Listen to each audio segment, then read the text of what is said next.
Hi guys, I'm Kristen. Welcome back to my channel. I've got a big cup of tea. I'm in my comfy chair, and today I'm going to tell you about all of the books I don't want to read in the anti-TBR tag.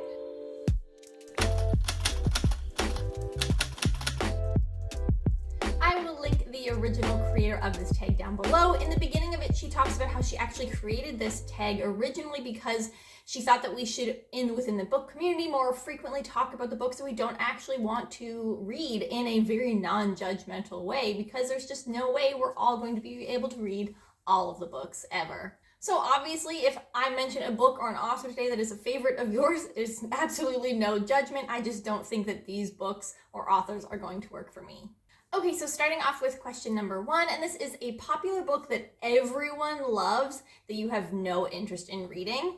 And I think that mine are both. I'm going to do a couple. I think that they're quite popular and that everyone loves them, and that's going to be The 7 Husbands of Evelyn Hugo. I am actually not even certain that that's the name of the book. It just doesn't interest me. As like a concept, as a book, I get that everyone loves it. I'm sure it's really, really great. Like, I don't doubt that. I'm just not into it, and I don't have any intention of reading it. The other one is Vicious by V.E. Schwab. Again, like, I know what the concept is. I know this is a really well done duology, but the concept just doesn't actually really interest me at all. Like, I'm not into the superpower thing. I think the friends to enemies back and forth timeline is probably really cool. I know what that book is about. I know people really like it. I'm just not into it. Okay, question number 2 is a classic book or author that you don't have any interest in reading. I'm going to go with a book here, and I'm going to say Moby Dick. I think that it's really big and long and boring, and I don't think anything really happens. And I don't want to put in the time commitment required on that book. I will do sort of an author here as well, and that is Ernest Hemingway. And this is one that actually, it's an author that I've tried a lot of. I have read Sun Also Rises, For Whom the Bell Tolls, To Have and Have Not. There's another one, A Farewell to Arms. And he just doesn't work for me as an author from a writing perspective. Even when there's interesting things and interesting character dynamics going on, I just don't like it. And I don't enjoy them when I read them. So that's an author that I think, I've given it a fair shake. He's not for me. Okay, question number 3 sort of has 2 parts. There's a 3 and a 3.2, and I'm going to do both of them. So 3 is an author whose books you have no interest in reading, and I'm going to go with Taylor Jenkins Reid on this one. I know I sort of used Evelyn Hugo before. None of her books interest me as a concept. I don't think it's going to be my thing. I think it's great that everyone really likes what she does, but again, with Evelyn Hugo one, the one about the band, Daisy Jones and the Six, and then the most recent one, Malibu Rising, none of those books appeal to me as concepts. I don't think that I'm going to enjoy them. I don't know about Malibu Rising, but I think the first 2 both have an interview concept, and I'm not into that actually, at all. Question number 3.2 is a problematic author that you have no interest in reading. And I'm going to go with an author whose series I actually have started and I'm going to DNF, and I'm just not interested in reading any more books by her, and that's Emily Duncan. And I was reading I don't remember the name of the series, but the Wicked Saints one. My interest was declining with each book, and then some stuff happened with her, bullying authors, and I'm just not really into that and don't want to support that. Question number 4 is an author that you've read a couple of their books and have decided that the author just isn't for you. I do have 2 authors that I'm going to go with on this one, one fantasy and one romance, since I've been reading sort of a decent amount from both of those genres recently. So for the fantasy author, I'm going to go with Sarah Beth Durst. I read the first one, the Queens of Renthia series. Is that what that's called? The Queen of Blood, Queen of Blood? Something like that. I'll put it up. And then more recently, I read The Bone Maker, which was her most recent release. But just after reading both of the books, I kind of had a sort of feeling about both of them, not from a story perspective, more from just the writing and the characterization in the books. I didn't feel engaged when I was reading either of those books. But anyway, the writing style just doesn't really work for me, actually. And it's also why I'm going to go with the second author, the romance author, and that's Colleen Hoover. I have heard that you either really love her books or you really dislike them. And I am actually a little bit in between. I really, really dislike the writing and her characters. But I think that the stories and the emotions involved and like the circumstances that she is putting into her books are really interesting, or like they have a big, heavy emotional impact. I found all of the main characters to also be very immature. Like you can have a young main character and have it be someone that you still connect with even though you're older. But I thought that all of these characters were quite immature. I thought that the writing was really kind of not great, and that even the dialogue was like, ugh, a lot of the times, or like really cringy. I did still get sucked into the story with like wanting to find out what happened, but overall, like I don't think I'm never going to read a Colleen Hoover book again. I might, but I also don't think that she's the romance writer for me. Okay, question number 5 is a genre you have no interest in, or a genre that you tried to get into but just couldn't. You guys know. I'm gonna say nonfiction here, right? You've seen enough of my videos before. I don't read nonfiction. I know that's not really a genre. It's more like a category of like a whole category of books. It's not that I'm not interested in nonfiction books. There's many nonfiction books I'm very interested in. I just can't read them for whatever reason. I always DNF them. Specifically, if we're gonna get like really nitty gritty on like a genre that I probably wouldn't even try to read within the nonfiction realm, that would be memoirs and biographies. And then like within the fiction category of books, a genre that I am just not really into, I think is going to be horror. I'm okay with gore, but I don't go out of my way to read gore. You know what I mean? Like if it happened in a fantasy book, I'd be like, ugh. It wouldn't turn me off, but I won't go out of my way to read something like that, I don't think. Okay, question number 6 is a book that you've bought but will never read. This can be a book that you've already unhauled or that you took out from the library and returned unread. I have definitely returned unread books to the library in the past year, but they're usually ones that there was an accident and I do still want to read. I don't buy a lot of books either, and usually if I'm buying a book, it's other than a nonfiction book, it's because I am going to read it, and I do. I do have one here though, and it's sort of a DNF, but I think I read like 3 pages, not even a chapter, and that is The Golden Bowl by Henry James.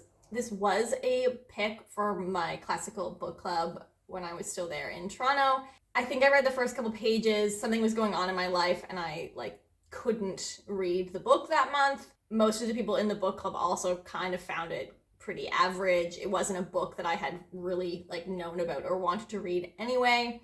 And so I'm just like, I'm not going to pick up that book. There's so many other books I want to read. I think I did unhaul this when I was home this summer. It was in storage. I think I got rid of it. Question number 7 is a series you have no interest in reading, or a series that you started and have DNF'd. I'm going to give you sort of one of each, although I guess technically they're both DNFs. The first one that I'm going to go with is The Poppy War. I really liked the first book, although I didn't love the direction or like the second half sort of that it swung to, but I was still okay with it. The second book just wrecked me. I am not vibing with Rin. I did also see an author interview where the author used a particular word to describe the arc that Rin's character goes on over this series, and it's not a word that interests me based on how already frustrated I was with Rin. I was pretty unsure after the end of the second book if I was going to pick up the third book, just from how of an experience it was. Based on everything that I have heard from the third and final book in that series, I'm forgetting the name right now, I don't think I'm going to either or both be happy with it or even enjoy the process. And I just don't want to put myself through that. I would almost rather give myself a pretend ending than go through with the ending that I think that we're going to get.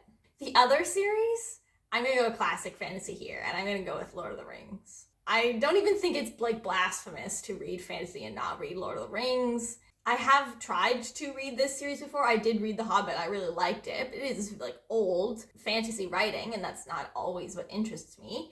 And I did pick up the first book, and I just remember being really bored and like I couldn't get into it. And I'm okay with the judgment of not having read those books. I'm okay with it. I will live. Okay, question number 8. A new release you have no interest in reading. Okay, I'm gonna go with The Chosen and the Beautiful here. And this is a Great Gatsby fantasy sapphic retelling. I do think it's a beautiful cover, and I was originally intrigued, but I haven't really heard too many. Like, I've only heard a couple reviews about it. I saw a lot of people put it on anticipated releases, but then I haven't actually seen that many people actually talk about loving it. For young adult fantasy, I'm gonna go with 2 here, actually, the Gilded Ones. I just have heard kind of average to not so great mixed things about it. I have also heard that it reads a lot more to the younger side of young adult, and I generally don't enjoy books that read on the younger side of young adult. The next one, also young adult fantasy, is The Ones We're Meant to Find by Joan He. If it was just based off the author, the title, and the cover, I probably would have picked this book up, but I heard what it was about. I don't know if I could re-say it. It's like 2 sisters in different places who have, and maybe possibly different worlds. I don't know. It's just like a trippy, weird sort of thing, and based on what I had heard about what it was about, it actually just didn't really draw me in all that much, even though the cover is, without a doubt, gorgeous. The concept didn't interest me. Okay, switching into romance books. One of them is One Last Stop. This is a sapphic romance where this girl keeps seeing the same other woman on a subway train, and they strike up a romance. But the one girl is like trapped on the subway and has been since the 80s and is in some weird time loop thing. And I just don't know that interests me. It's like the whole subway time loop thing. Like, I don't see the appeal to that. And then here's the thing. I've heard that it's really spicy, which is not a deterrent. But also, I'm a little bit confused because I'm pretty sure the one girl is trapped on the subway. So, like, what's happening there? I'm not sure, and I don't know that I want to find out. And then the other one also, actually, these have both been very, very popular and well liked, but it's The Love Hypothesis. If you have heard me talk about romance books in the past, I generally don't actually like when authors try to include science in their books. I know that this is supposed to be this really positive, like, yes, women in STEM sort of a book, and like, that's awesome. I was in STEM. I just find science writing in romance books generally cringy. This one I'm gonna put like an asterisk in that, like, I could be convinced to pick this up to see if that part is well done, because I do know a lot of people who are really enjoying this, and women who are in STEM also, so like, maybe it's well done. But I'm usually really, really deterred and not into when authors try to make their characters scientists. Okay, those are all of the questions. If you have a channel and you've already done this before, let me know down below. I'll check your video out as well. And if you haven't, consider yourself tagged. But otherwise, I want to hear if there is a very, very popular, hyped up book that everyone loves that you just know you're not going to read and aren't into. Well, that is it for me. Don't forget to like and subscribe, or if you just want to let me know that you are here, put a little science-themed emoji in the comments. It could be like the microscope, or a flask, or a test tube, or whatever. Put something sciencey down there for the love hypothesis, just to let me know that you're here. I will see everyone next time. Have a great day, everyone. Bye.